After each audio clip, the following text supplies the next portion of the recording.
भाषा विवाद को लेकर गठित मंत्रियों की विशेष समिति की बैठक में आम सहमति नहीं बन सकी। समिति के समन्वयक और वित्त मंत्री राधाकृष्ण किशोर ने कहा कि शुक्रवार को हुई बैठक में सभी 5 मंत्रियों ने अपने अपने सुझाव दे दिए हैं। बैठक के दौरान मंत्री सुदिव्य कुमार सोनू ने सुझाव दिया कि समिति में एक आदिवासी और एक अल्पसंख्यक मंत्री को भी शामिल किया जाना चाहिए। यह समिति की अंतिम बैठक थी। अब समिति अपनी रिपोर्ट 2-3 दिनों के भीतर मुख्यमंत्री हेमंत सोरेन को सौंपेगी। इसके बाद अंतिम निर्णय मुख्यमंत्री के स्तर पर लिया जाएगा। यदि मुख्यमंत्री 2 और मंत्रियों को समिति में शामिल करते हैं तो समिति की फिर से बैठक हो सकती है, अन्यथा वर्तमान बैठक में आए सुझावों के आधार पर फैसला लिया जाएगा। बाद में प्रस्ताव को कैबिनेट की स्वीकृति के लिए भेजा जाएगा। लगभग 7-8 ऐसे जिले जहां नागपुरी और खोटी भाषा को मान्यता दी गई। जो भी परीक्षा होगा उसमें 2 सब्जेक्ट हैं, पार्ट 1 पार्ट 2। पार्ट 1 में कोई भी छात्र हिंदी का चयन कर सकता है, लेकिन पार्ट 2 में ये 15 जो जनजातीय भाषा है उन्हीं भाषाओं में से किसी एक को चुनना होगा। तो मैंने इस पर कहा भी कि नागपुरी की संख्या, बोलने वाले की संख्या तो वहाँ मात्र 108 है पलामू में, गढ़वा में कम होगा, चतरा में भी नहीं के बराबर है।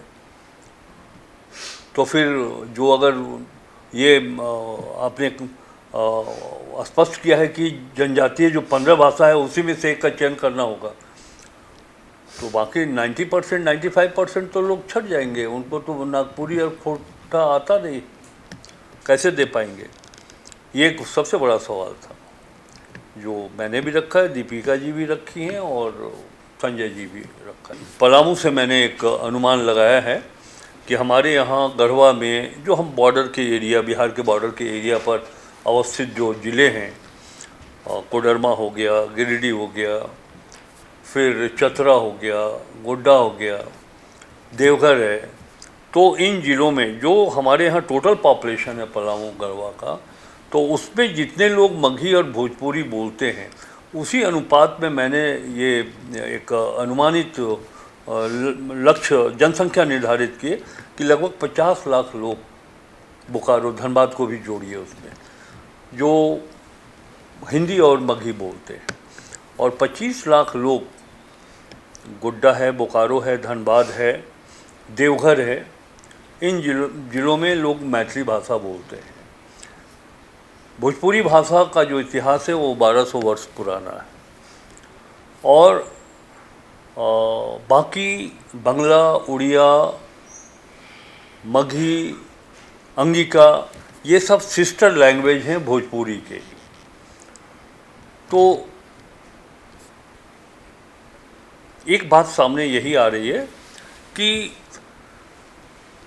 भाषा, जब हम एकीकृत बिहार में थे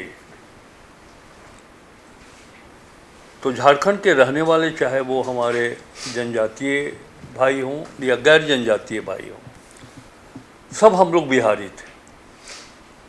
लेकिन आज जब हम बिहार से अलग हुए तो वही जनजातीय और गैर जनजातीय लोग हम लोग झारखंडी हैं। तो हम चाहते हैं कि जनजातीय भाषा का भी सम्मान हो, तो मगही, भोजपुरी, मैथिली, अंगिका बोलने वाले झारखंडी लोग, उनकी भी भाषा का सम्मान हो, तभी झारखंड एक बढ़िया गुलदस्ता कहलाएगा। जानकारी के अनुसार बैठक में कांग्रेस कोटे के मंत्री राधाकृष्ण किशोर, दीपिका पांडे सिंह और राजद कोटे के मंत्री संजय प्रसाद यादव ने मगही, भोजपुरी और अंगिका को क्षेत्रीय भाषा की सूची में शामिल करने का सुझाव दिया। वहीं झामुमो कोटे के मंत्री सुदिव्य कुमार सोनू और योगेंद्र प्रसाद ने इसका विरोध किया। जहां 27 वर्षों के सफर में 17,000 से भी अधिक छात्रों ने डॉक्टर एवं इंजीनियर बनकर भरे सफलता की ऊंची उड़ान, जहां साधारण छात्र भी झारखंड टॉपर्स बनकर बना रहे इतिहास। दूरदर्शी शिक्षाविद श्री विपिन सिंह के मार्गदर्शन में मेडिकल एवं इंजीनियरिंग के लाखों छात्रों के लिए आशा की किरण के रूप में गोल, नेशंस लीडिंग इंस्टीट्यूट। प्रॉब्लम हो गया और सडनली हो गया, अचानक हो गया। तो Jeevan Jyoti super specialist hospital में एडमिट करके इनका एंजियोग्राफी कराया। एंजियोग्राफी करने के बाद वो अपना रिपोर्ट दिया कि इनका 95% प्लस ब्लॉकेज है, स्टेंट से काम नहीं चलेगा, इनको बाईपास करना ही पड़ेगा। तो कबीर हर्ब है। जब यहाँ पहुँचे फर्स्ट टाइम में इनको दिखाया तो माशाल्लाह रिपोर्ट बहुत बढ़िया है। 1 सप्ताह अंग्रेजी दवा चलाना है, उसके बाद दवाई बंद कर देना है।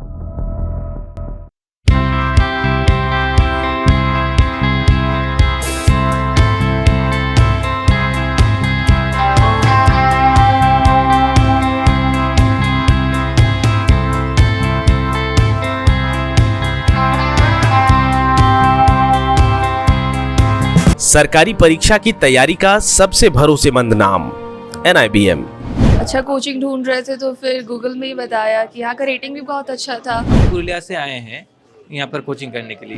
NIBM के बारे में मेरे एक भैया हैं जो पिछले साल ही बैंकिंग यहीं से प्रिपरेशन किए और इस बार IBPS PO में सिलेक्शन लिए। मेरा अभी फाइनल सिलेक्शन हुआ है RRB PO में, उत्तर बिहार ग्रामीण बैंक में। मेरा फाइनल सिलेक्शन RRB PO में हुआ है।